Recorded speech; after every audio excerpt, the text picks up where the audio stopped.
Trevor Lawrence has played with Travis Etienne in his backfield from Clemson to Jacksonville for the last 8 seasons.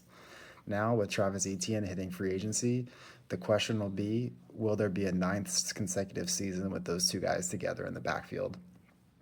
Today, we're going to dig in a little deeper to see whether the Jaguars should look to offer Travis Etienne a contract in free agency. First, March 3rd is the first big step. That's the deadline for teams to where they can put the transition tag or the franchise tag on a player. When it comes to Travis Etienne, I just don't think there's any chance that happens. The franchise tag is over. The transition tag is $11.3 million alone. The transition tag would allow the Jaguars to potentially match any team who offers to give Travis Etienne a contract, which would be nice. But with David Montgomery being traded to the Texans today, they're probably out of the running here.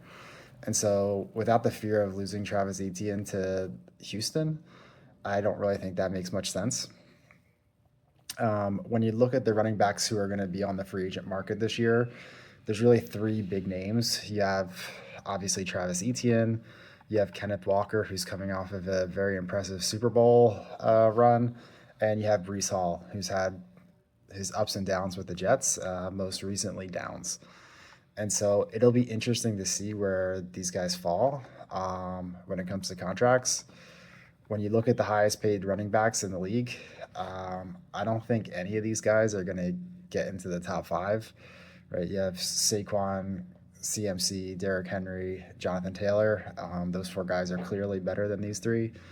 Alvin Kamara, probably not as good as these three guys, but he does have the contract. So I think all three of these guys are looking at somewhere less than $12 million range. If I was to guess, Kenneth Walker probably is going to get the biggest contract. But I don't think it's out of the question to see Travis Etienne fall somewhere in the $6 to $8 million range, which I think would make sense potentially for the Jaguars to keep him. When you look at recent signings of running backs switching teams over the last 2 years, right?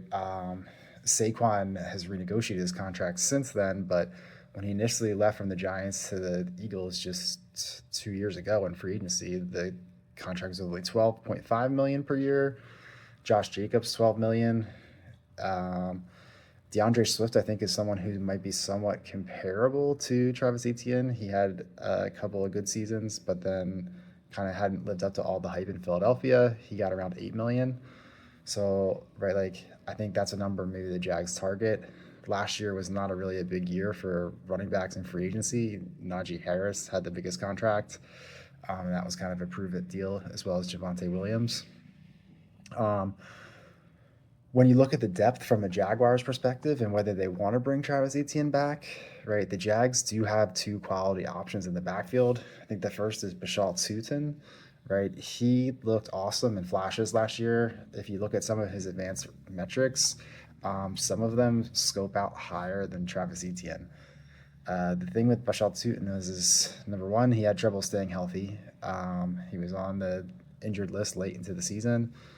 And the second piece of that was the fumbling. Was anyone surprised that in the monsoon game against the Colts, right, Tuten, it seemed like his first carry was a fumble? It certainly wasn't.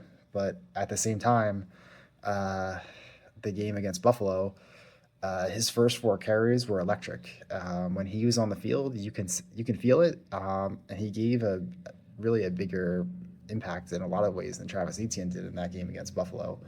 Although both ran the ball really well, and I definitely wish Liam Cohen would have stick to the run a little bit more in that game. If he did, I think it would have been a little different result. Now, if the Jags aren't able to re-sign Travis Etienne, and like I said, I would stay really firm on that $6 to $7 million price range. If he gets more than that, like, happy for him. I'm glad he got the bag, but the Jags really can't afford to pay it. The Jags do have to look at adding a running back elsewhere. I thought one interesting name in the free agent market was Rashad White. He already knows Liam Cohen. He was under him for the year Liam was in Tampa, so he knows the system. I know that Liam, it felt like kind of preferred Bucky Irving. Bucky was the one who kind of took off under Liam, but Rashad White still played a role there, and right, like he could pair well with Bhayshul Tuten, and he would potentially eat into that LaQuint Allen role because Rashad White is another guy who I think is a little bit better in pass protection. Another option here could be potentially Tyler Algier from Atlanta. Another guy who I think pairs well with Bhayshul Tuten. You kind of get that thunder and lightning combination going, but Tyler Algier may actually receive a pretty decent sized contract. Might not be much less than what Travis Etienne's going to get. Whereas Rashad White, I think, is someone you could probably grab up on the cheap. The other option, of course, the Jags have 3 third-round picks this year. The running back draft's not as strong as last year when you look at some of the options in the draft here, but there are definitely some players, especially that'll probably go in that third-round range. When we look here, right, like obviously Jeremiah Love, Nicholas Singleton won't be there, but Mike Washington performed really well at the combine. Emmett Johnson's potential. Jardarian Price could be potentially Roman Hampy. He played a big role on that Indiana team. He could also potentially be a good complement to Bhayshul Tuten. So, right, there's definitely options there. It's going to be really interesting to see how James Gladstone and Tony Baselli play this because, right, running back's not really a position you want to spend a ton of money on. Travis Etienne has performed somewhat well. He's had his ups and downs as well, but he has that connection with Trevor Lawrence. It would be nice to keep him here. He's been saying all the right things in free agency, right? Like he said, he doesn't want to go to anywhere cold. So obviously, Jacksonville's a good fit there. But at the end of the day, the Jaguars do have to be somewhat worried about the salary cap.